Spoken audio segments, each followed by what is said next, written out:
ഏവർക്കും ട്രീ കിച്ചണിലെ പുതിയ എപ്പിസോഡിലേക്ക് സ്വാഗതം. ഒരു പിടി ചോറും ഒരു കപ്പ് അരിപ്പൊടിയും ഉണ്ടെങ്കിൽ വളരെ രുചികരമായ ഹൽവ തയ്യാറാക്കിയെടുക്കാം.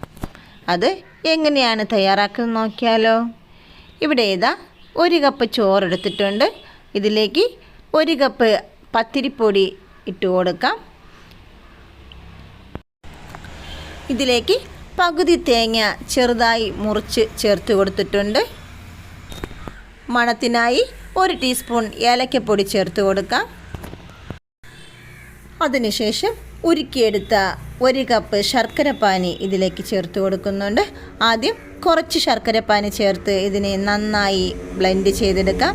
നല്ല പേസ്റ്റ് രൂപത്തിൽ ഇതിനെ അരച്ചെടുക്കണം. അതിനുശേഷം 2 ടീസ്പൂൺ നെയ്യ് ഒഴിച്ചു കൊടുക്കാം. നെയ്യ് ചൂടായി വരുമ്പോഴേക്കും കുറച്ച് കാഷ്നട്ട് ചെറുതായി മുറിച്ച് ചേർത്ത് കൊടുക്കുന്നുണ്ട്. ഇവ നന്നായി മൂപ്പിച്ചെടുക്കാം. കാഷ്നട്ട് മൂത്ത് വന്നിട്ടുണ്ട്. ഇതിലേക്ക് ചോറും അരിപ്പൊടിയും ചേർത്ത് അരച്ചെടുത്ത പേസ്റ്റ് ഇതിലേക്ക് ഇട്ട് കൊടുക്കാം. ഇതിലേക്ക് ചേർത്ത് നന്നായി മിക്സ് ചെയ്തെടുക്കാം. മീഡിയം ഫ്ലെയിമിൽ വെച്ച് നന്നായി വേവിച്ചെടുക്കാം. കൈ വിടാതെ തന്നെ ഇളക്കി കൊടുക്കണം. പാത്രത്തിൻ്റെ അടിവശം പിടിക്കാൻ പാടില്ല. ഇവ ഏകദേശം കുറുകി വരുമ്പോഴേക്കും വീണ്ടും 2 ടീസ്പൂൺ നെയ്യ് ഒഴിച്ചു കൊടുക്കുന്നുണ്ട്. നെയ്യും കൂടി ചേർത്ത് നന്നായി മിക്സ് ചെയ്തെടുക്കാം.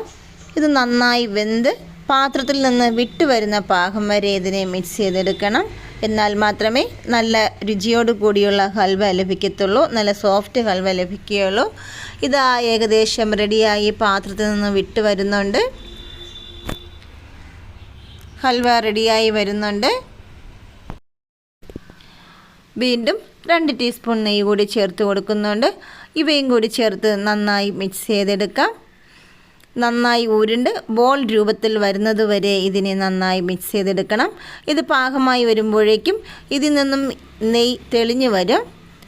അതുവരെ നന്നായി മീഡിയം ഫ്ലെയിമിൽ വെച്ച് വേവിച്ചെടുക്കാം.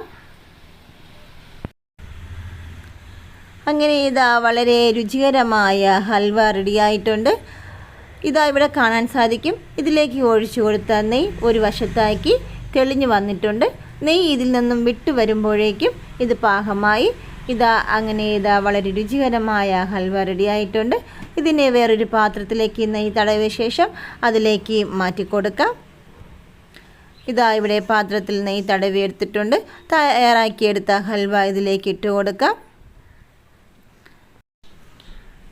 തയ്യാറാക്കിയെടുത്ത ഹൽവ സെറ്റ് ചെയ്യാനായി വച്ചിട്ടുണ്ട്. ഇതൊന്ന് തണുക്കട്ടെ. സ്പൂണിൻ്റെ അടിവശത്തായി നെയ്യ് തേച്ച ശേഷം ഇതിനെ ഒന്ന് ഷേപ്പാക്കി കൊടുക്കാം. ഇത് നന്നായി തണുത്ത ശേഷം ഇഷ്ടമുള്ള രീതിയിൽ കട്ട് ചെയ്തെടുക്കാം. നന്നായി തണുത്ത് വന്നിട്ടുണ്ട്. ഇതിനെ ഒരു പാത്രത്തിലേക്ക് ഡിമോൾഡ് ചെയ്ത ശേഷം ചെറിയ കഷ്ണങ്ങളാക്കി കട്ട് ചെയ്തെടുക്കാം. ഇവിടെ മറ്റൊരു പാത്രത്തിലേക്ക് തട്ടി കൊടുക്കുന്നുണ്ട്. വളരെ എളുപ്പത്തിൽ തന്നെ ഇത് പാത്രത്തിൽ നിന്നും വിട്ടു വന്നിട്ടുണ്ട്.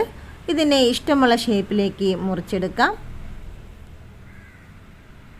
നല്ല പെർഫെക്റ്റായ രുചികരമായ നാവിൽ അലിഞ്ഞു പോകുന്ന ഹൽവയാണ് ഇവിടെ ലഭിച്ചിട്ടുള്ളത്. എല്ലാവരും ഇതൊരു പ്രാവശ്യം ട്രൈ ചെയ്യുക. ട്രൈ ചെയ്ത ശേഷം ഫീഡ്ബാക്ക് കമൻറ്റ് ബോക്സിൽ രേഖപ്പെടുത്തുക. ഈ വീഡിയോ ഇഷ്ടമായ ലൈക്ക് ചെയ്യുക, ഷെയർ ചെയ്യുക. ഈ ചാനൽ ഇതുവരെയും സബ്സ്ക്രൈബ് ചെയ്യാത്തിട്ടുണ്ടെങ്കിൽ സബ്സ്ക്രൈബ് ചെയ്ത് സപ്പോർട്ട് ചെയ്യുക. തൊട്ട് താഴെ കാണുന്ന ബെൽ ബട്ടൺ അമർത്തുക. ഓൾ എന്ന ഓപ്ഷൻ കൂടി ചെയ്ത് കഴിഞ്ഞാൽ ഞാനിടുന്ന എല്ലാ വീഡിയോസും നോട്ടിഫിക്കേഷനായി ലഭിക്കുന്നതായിരിക്കും. അടുത്ത വെറൈറ്റി വീഡിയോയുമായി വരുന്നത് വരെ ബൈ ബൈ.